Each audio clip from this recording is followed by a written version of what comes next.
ตอนเช้าของวันที่2กุมภาพันธ์2017นี้เมืองแปกแขวงเสียงขวางได้เสื่อมเสริมผลสำเร็จของกองประชุมสุดยอดอาเซียนครั้งที่28 29และกองประชุมสุดยอดเกี่ยวข้องอื่นๆที่สปป.ลาวเป็นเจ้าภาพ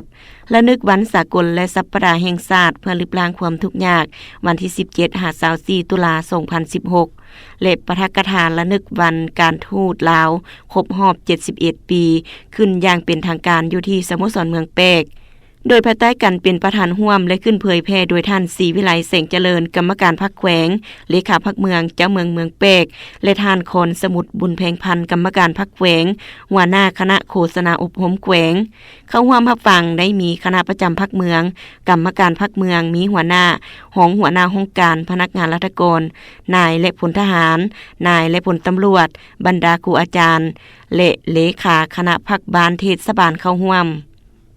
ในพิธีท่านศรีวิไลแสงเจริญกรรมการพรรคแขวงเลขาพรรคเมืองเจ้าเมืองแปกและท่านคอนสมุทรบุญแพงพันธ์กรรมการพรรคแขวงหัวหน้าคณะโฆษณาอบรมแขวงได้ผลัดเปลี่ยนกันขึ้นเผยแพร่เอกสารพร้อมทั้งอธิบายชี้แจงเนื้อในการจัดตั้งปฏิบัติและผันขยายแจ้งการแนะนำเลขที่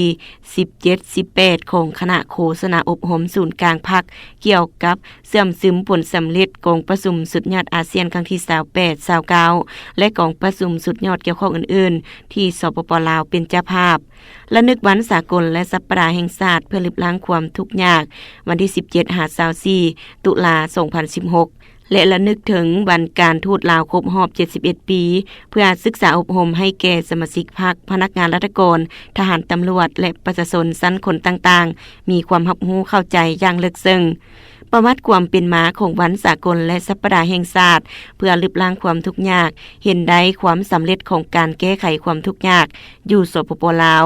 เว้ารวมว่าเฉพาะอยู่แขวงเสียงขวางซึ่งติดพันกับเวียกงานก่อสร้างรากฐานการเมืองและพัฒนาชนบทลิบล้างความทุกข์ยากตาม4นโยบาย4ขัดหมาย